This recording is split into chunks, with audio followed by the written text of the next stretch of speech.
Hop là! Salut à toi et bienvenue dans cette nouvelle vidéo. Aujourd'hui, on va parler une fois de plus de photographie. Et aujourd'hui, j'avais envie de te parler d'un appareil photo que j'ai testé en 2016. Je vais te parler aujourd'hui d'un appareil photo que j'ai adoré à l'époque, que j'ai lorgné pendant tout ce temps où je l'ai plus eu dans les mains. Et depuis 2016, je n'ai cessé que de essayer, en tout cas de l'avoir entre les mains encore un peu plus. Sauf que en France, il ne se vendait plus et à l'étranger, il était un peu cher, il faut se l'avouer. Donc, j'ai fait il y a quelques temps un projet pour l'homographie et j'ai réussi à dealer avec eux de l'avoir enfin à moi et je suis tellement content de t'en parler parce que pour moi ça fait partie des pépites de l'homographie. Il y avait le Lubitel 166 Plus que j'avais adoré, que j'ai dû revendre à contre-cœur parce qu'il m'avait toujours fait des bonnes photos, j'ai toujours été content de cet appareil photo, mais j'ai dû m'en séparer pour pouvoir acquérir entre autres par exemple mon Hasselblad. Je m'en suis séparé un peu à contre-cœur. J'ai essayé donc en 2016, comme je te l'ai dit, un appareil photo qui m'a rendu dingue et qui m'a rendu amoureux des photographies panoramiques, n'ayant pas les moyens d'acheter un Hasselblad X-Pan qui coûte une blinde. De toute façon, en panoramique, tout coûte une blinde. Je sais pas pourquoi. Celui-ci, il coûte beaucoup moins cher que les autres appareils photo panoramiques, même s'il reste quand même assez cher. Il faut se l'avouer, c'est pas le moins cher des appareils photo. Il est quand même vachement plus accessible. Mais il n'était pas dispo. Donc, j'ai réussi à l'avoir entre les mains. Je suis trop content. Je suis trop content, trop content.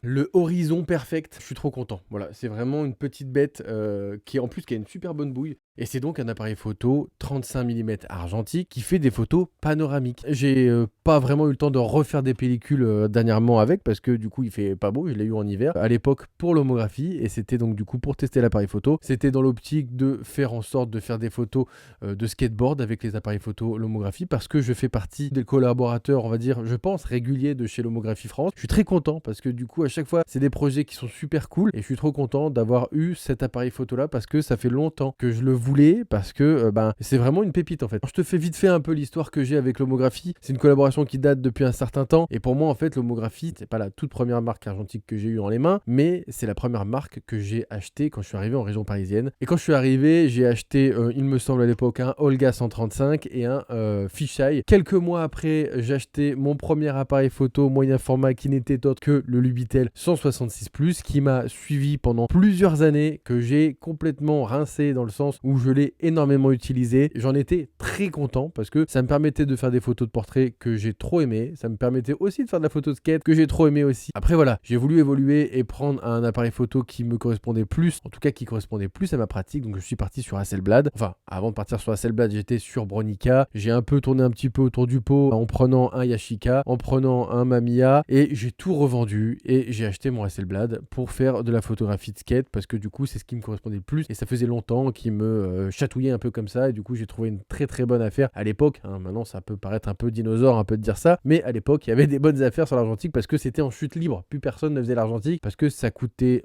un peu cher et surtout parce que le numérique explosait et les appareils photo numériques explosaient. Et l'homographie ça faisait partie des marques qui étaient comme ça un peu virevoltantes et qui avaient envie de dégommer le marché de l'argentique en envoyant des pellicules un peu farfelues dans tous les sens, en envoyant des pellicules pas farfelues du tout et qui étaient super bonnes et à des prix toujours compétitifs. Et si tu connais l'homographie, tu as sûrement dû connaître aussi leur fameux pack de 3 pellicules. C'était pas le premier à faire des packs 3 pellicules parce que tout le monde a connu Fuji et Kodak dans les supermarchés où ils faisaient des packs avec 3 à 4 pellicules, mais l'homographie c'était le premier à avoir fait des packs de pellicules pas chers en 120 notamment, en 110, en 135. Il faut dire que moi ça m'a permis de me lancer dans l'argentique. J'en suis très content et je ne peux que remercier l'homographie dans cette vidéo pour l'ensemble de notre collaboration. Cette vidéo n'est absolument pas sponsorisée, hein, voilà, je ne savais absolument pas que je vais faire cette vidéo. J'ai dit que j'allais faire une vidéo sur le Horizon bien sûr parce que c'est la moindre des choses, parce que du coup je suis super content de l'avoir eu. Le projet que j'ai fait avec eux, je n'ai pas le droit d'en parler actuellement, mais ça viendra peut-être. Je voulais les remercier en fait avec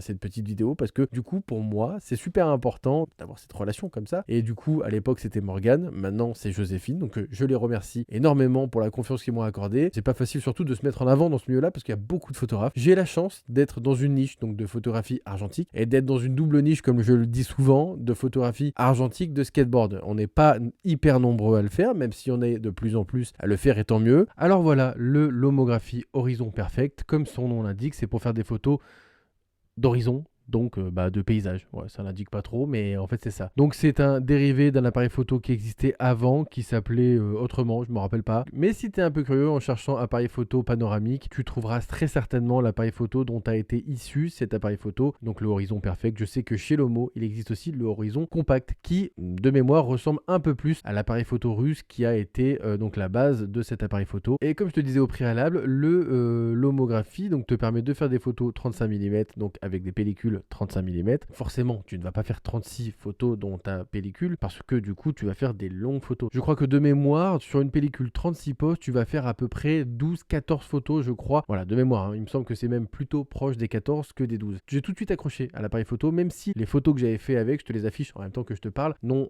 pas été extraordinaires parce que j'ai eu un petit souci de pellicule qui s'est déchiré au moment de la prise de vue. En tout cas, on va faire comme ça, je tourne mon micro. Les photos que je t'affiche ont été prises en 2016. C'est pas tout jeune, hein. Et du coup, ce sont des photographies, je te montre pas tout parce qu'il y a des photos de portraits, c'est des photographies qui ont donc été prises avec cet appareil photo là. J'ai tout de suite été séduit par le côté esthétique de cette lentille qui est dedans, parce qu'il faut savoir qu'à l'intérieur donc il y a un genre de grand angle un peu qui donc te permettra de faire des photos panoramiques un petit peu grand angle, et je crois même qu'il y a des modes pour faire un genre de 360 avec du coup la poignée qui est fournie dans la boîte. Je l'ai pas essayé, je sais pas si je l'essayerai un jour, mais voilà, il faut savoir que par contre, et là à l'époque je le savais pas, c'est pour ça que tu vois qu'il y a pas mal de photos qui n'ont pas la netteté à l'endroit où j'aurais souhaité qu'elle soit, mais suivant l'ouverture que tu vas choisir, la zone de netteté n'est absolument pas la même, et généralement donc pour ce type d'appareil photo, il va falloir rester quand même autour des f8, f11 pour avoir une grande zone de netteté. Quand je refais un peu le tour des pellicules que j'avais fait à l'époque, tu peux faire aussi bien 14 vues que 17 vues, donc du coup tu vois que suivant l'amorce que tu auras mise correctement ou pas dans le boîtier, en fait tu vas pas pouvoir faire le même nombre de vues. Sur la notice, ils te disent de mettre pas mal d'amorce pour pouvoir bien enclencher le système. La contrepartie, c'est que tu vas perdre quelques vues. Moi j'ai trouvé la solution de bien coller et limite de mettre un petit bout de scotch de peintre, tu sais, qui n'accroche pas énormément et qui n'abîme pas la pellicule, en bout pour pouvoir ne pas trop cramer de pellicule. Et j'ai constaté que tu faisais plus 17 vues que 14 en faisant cette technique là. Par contre, au moment du rembobinage du film, il faudra bien penser à ne pas rembobiner à fond. L'amorce de base en fait sera cramée, mais de toute façon elle était déjà cramée parce que tu l'avais offert pour mettre la pellicule dans l'appareil photo, donc du coup elle était déjà cramée de base. Et en fait ce qu'il faut penser, c'est qu'au moment où tu vas rembobiner ton film, il faut t'arrêter au moment où ça devient dur et ouvrir ton boîtier, puis rembobiner l'amorce à la main à la fin. Pas très compliqué, mais c'est vrai que si tu as plusieurs boîtiers, moi ça m'arrive des fois d'avoir des oublis de ce que j'ai mis dedans, des oublis d'ISO de la pellicule que j'ai mis dedans, et aussi des oublis de si j'ai mis un scotch ou pas. Donc ça m'est déjà arrivé de déchirer des pellicules bêtement, et du coup les labos s'en sortent même plutôt bien, mais je suis un peu deg parce que ça déchire des pellicules, complètement stupide. Les photos que je t'ai affichées jusqu'à maintenant, c'est des photos qui donc datent de 2016. C'est pas les meilleures photos que tu peux faire avec ce type d'appareil photo, parce que comme je le dis, c'était un appareil photo à l'époque que j'ai eu très peu de temps dans les mains, mais je suis quand même tout de suite tombé amoureux du process, et je suis tout de suite allé voir aussi ce que faisaient les autres avec cet appareil photo là, et ça m'a tout de suite convaincu que j'avais vraiment envie d'avoir un appareil photo argentique panoramique, mais c'était très cher. Je connais pas tous les variants d'appareils photo qui existent dans cet univers-là et dans ces gammes-là, mais je sais qu'il y en a pas mal. Si toi tu es intéressé aussi, je te conseille vraiment d'essayer, parce que clairement ça apporte quelque chose en plus à la photographie, et je pense qu'il y a énormément de choses à faire en termes d'architecture, même en cadrage vertical, du cadrage vertical en panoramique, c'est génial. Et je trouve qu'en photo de skate et en photo de rue, les deux domaines que j'affectionne particulièrement, en plus du portrait, mais bon, en portrait en horizontal, je suis pas sûr que ça rendrait très bien, en tout cas en panoramique, mais bon, pourquoi pas. Mais en tout cas en skate et en photo de rue, je trouve que c'est super intéressant parce que ça te permet d'introduire beaucoup plus d'éléments dans ton cadre, et je trouve ça super intéressant. Le bruit qu'il fait, c'est juste incroyable. Bon, je vais pas griller une vue tout de suite. Quoique, je vais griller une vue pour que t'écoutes. T'es prêt ou t'es pas prêt? Oh là là, c'est pas incroyable? Oh là là, on fait même de l'ASMR. Ah, je trouve ça dingue. Je trouve ça dingue, ce petit bruit, cette petite rotation comme ça du truc. Je trouve ça fou, on dirait une petite tourelle.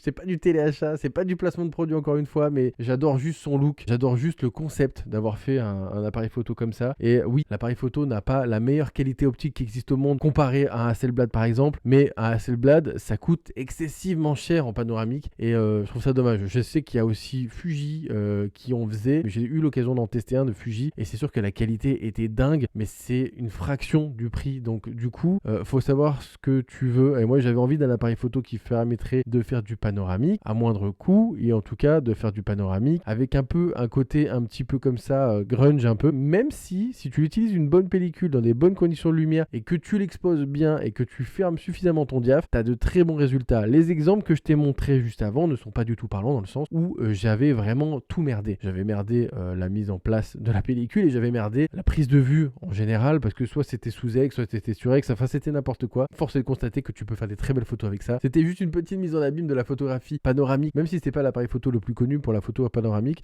Je te conseille d'aller faire un tour sur ce type d'appareil photo qui se revend maintenant d'occasion et sur même les originaux de marques russes et même sur les variantes si tu as un peu plus de moyens comme Hasselblad, comme Fuji et comme d'autres modèles que je ne connais pas tous, mais je te conseille d'aller faire un tour si tu as envie d'un petit peu d'élargir un peu tes horizons, jeu de mots, attention, d'élargir ton champ de vision et de faire des photos un peu plus larges et ce format un peu comme ça panoramique qui est super intéressant je trouve. Merci à toi d'avoir suivi cette vidéo, j'espère qu'elle t'aura plu. On se dit à très bientôt pour une prochaine vidéo qui parlera forcément de photographie comme d'habitude. Et puis d'ici là, sur faire des photos en panoramique ou pas. Et puis salut!